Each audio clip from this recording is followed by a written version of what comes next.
నమస్కారం. నేను మీ చందు. నిన్న పరీక్ష పే చర్చలో స్టూడెంట్లతోటి ప్రధాని మోదీ గారు మాట్లాడారు. మరి దాంట్లో ఏమేమి మాట్లాడారు చూద్దాం. మీతో మీరే పోటీ పడాలి అని చెప్పారు. ప్రతి ఇంట్లో నో గ్యాడ్జెట్ జోన్ ఉండాలి.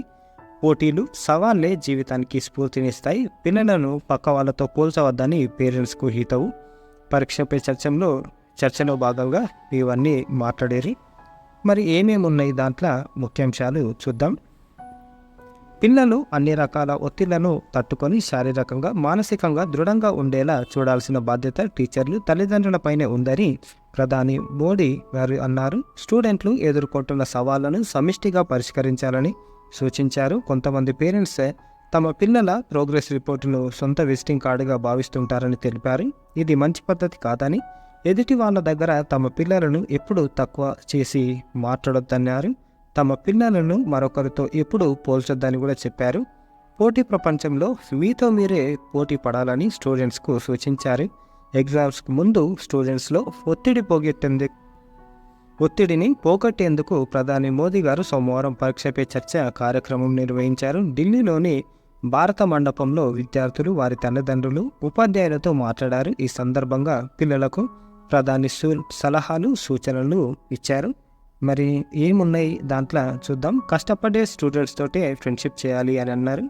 మన పిల్లల్లో ఆత్మస్థైర్యం పెంచాలి. ఒత్తిడి ఎదుర్కోవడంలో వారికి సహాయం చేయాలి. పిల్లలను పట్టించుకోకపోతే వాళ్ళలో ఒత్తిడి పెరుగుతుంది. అన్ని సమయాల్లో ఒత్తిడి తట్టుకునేలా వాళ్ళను దృఢంగా చేయాలి. భవిష్యత్తులో ఒత్తిడి పెరుగుతూనే ఉంటుందనే విషయాన్ని కూడా వాళ్లకు తెలియజేయాలి. ఇంటెలిజెంట్, కష్టపడి పనిచేసే పిల్లలతో ఫ్రెండ్షిప్ చేయించాలి. వాళ్ళ నుంచి పిల్లలు ఎంతో స్ఫూర్తి పొందుతారు. వేరే పిల్లలతో పోల్చుకుంటే వాళ్ళు డిప్రెషన్లోకి పోతారు.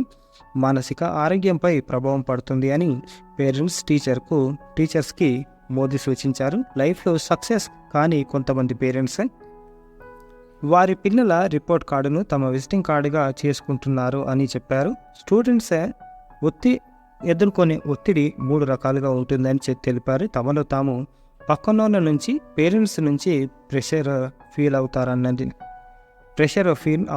అని అన్నారు. పిల్లలకు చిన్న చిన్న లక్ష్యాలే ముందు ఇవ్వాలని, దాంతో వారి పనితీరు మెరుగుపడుతుందని చెప్పారు. పెద్ద లక్ష్యం వారి ముందు ఉంచితే ఎగ్జామ్స్ సరిగ్గా రాయలేరని తెలిపారు. ముందుగా ఎలాంటి ఒత్తిడి అయినా తట్టుకునే సామర్థ్యం పేరెంట్స్ కలిగి ఉండాలన్నారు.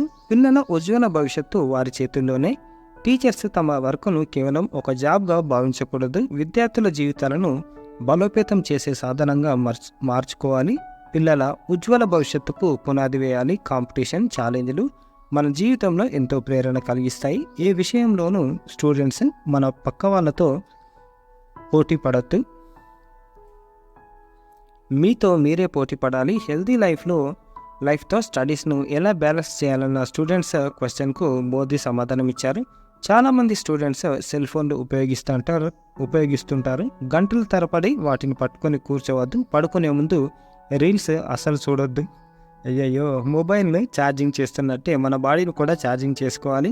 అది నిద్రతోనే సాధ్యమవుతుంది. మంచి ఆరోగ్యానికి మంచి నిద్ర ఎంతో ముఖ్యం. నేను అవసరం ఉంటేనే ఫోన్ వాడతాను. సెల్ వాడకం తగ్గించేందుకు స్క్రీన్ టైం అలర్ట్ టూల్ ఉపయోగించాలి. ఫోన్ చూస్తూ టైం మర్చిపోవద్దు. సమయాన్ని గౌరవించాలి. పిల్లల ఫోన్ల పాస్వర్డ్లు పేరెంట్స్కు తెలిసి ఉండాలి అని మోదీ అన్నారు. ప్రతి ఇంట్లో నో గ్యాడ్జెట్ జోన్ ఉండాలి. ఫ్యామిలీతో ఉన్నప్పుడు, బెడ్పై పడుకున్నప్పుడు, డైనింగ్ టేబుల్ వద్ద కూర్చున్నప్పుడు కమ్యూనికేట్ చేయడానికి ఫోన్ ఉపయోగించొద్దు అని మోదీ సూచించారు. నేను 30 సెకండ్లలోనే నిద్రలోకి జారుకుంటానంటున్నారు. నేను 30 సెకండ్లలోనే నిద్రలోకి జారుకుంటాను. 365 రోజులు ఇలాగే పడుకుంటాను.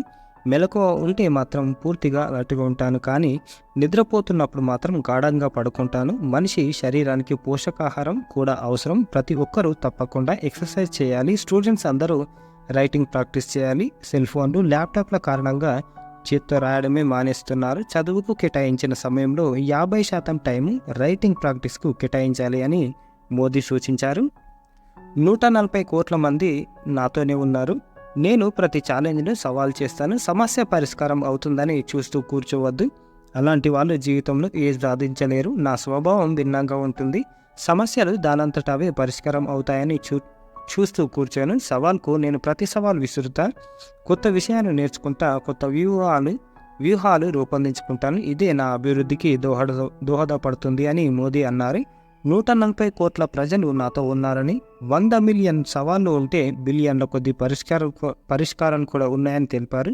కరోనా టైంలోనే ఇది నిరూపితమైందని, తాను ఒంటరిగా ఉన్నానని ఎప్పుడు భావించారని చెప్పారు. కరోనా కారణంగా ప్రపంచం మొత్తం స్ట్రక్ అయింది. మిమ్మల్ని మీరు జాగ్రత్తగా చూసుకోండి అని చెప్పి వదిలివేయలేదు. ప్రతిరోజు ప్రజలతో ఇంటరాక్ట్ అయ్యాను. చప్పట్లు కొట్టమని, నీటితో సౌండ్ చేయమని, దీపాలు వెలిగించాలని కోరాను. దీంతో కరోనా నిర్మూలించలేదు, కానీ కరోనాతో పోరాడే సమిష్టి బలానికి జన్మ ఇచ్చింది అని మోదీ అన్నారు. ఇంకో న్యూస్ పేపర్లో ఏం రాశారంటే, భోజనాల బల్ల దగ్గర మొబైల్ లేకుండా చూసుకోండి. కుటుంబ సభ్యుల్లో అందరి పాస్వర్డ్లు అందరికీ తెలియాలి. అందరి మొబైల్ పాస్వర్డ్లు అందరికీ తెలియాలి. దానివల్ల పారదర్శకత ఉంటుంది. ఇప్పటి పిల్లల్లో సృజనాత్మకత అంటే క్రియేటివిటీ ఎక్కువ. అందువల్లే ఈ కార్యక్రమం నాకు కూడా పరీక్ష లాంటిదే. పరీక్ష మొదలయ్యే క్షణం వరకు చదువుతూ ఉండడం మంచిది కాదు.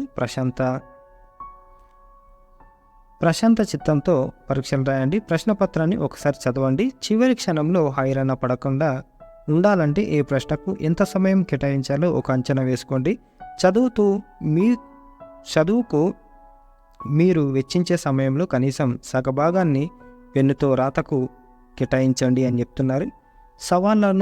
సవాళ్లకు సవాల్ విసురుతా అని చెప్తున్నారు. ఇకపోతే నిమిషంలో నిద్రపోతా, స్క్రీన్ టైంపై నియంత్రణ ముఖ్యమని చెప్తున్నారు. ఇదన్నమాట. ఒకసారి అడిగిన క్వశ్చన్కి టీచర్ స్టూడెంట్ రిలేషన్ ఎట్లుండాలి అని అంటే, టీచర్ విద్యార్థి మధ్య బంధం పరీక్షల వరకే పరిమితం కాకూడదు. సమస్యలు వచ్చినప్పుడు విద్యార్థులు టీచర్లను సంప్రదించి తమ మనసులోని మాటలను చెప్పుకునే పరిస్థితి ఉన్నప్పుడు పరీక్షల సమయంలో విద్యార్థులు ఒత్తిడికి లోనయ్యే పరిస్థితి ఉండదు. విద్యార్థులు అద్భుత ప్రతిభ కనపరిచినప్పుడు టీచర్లు వారి ఇళ్ళ వద్దకు వెళ్ళి మీ పిల్లలు చాలా బాగా రాణిస్తున్నారని తల్లిదండ్రులతో చెప్తే మొత్తం వాతావరణమే మారిపోతుంది అని ప్రధాని సూచించారు.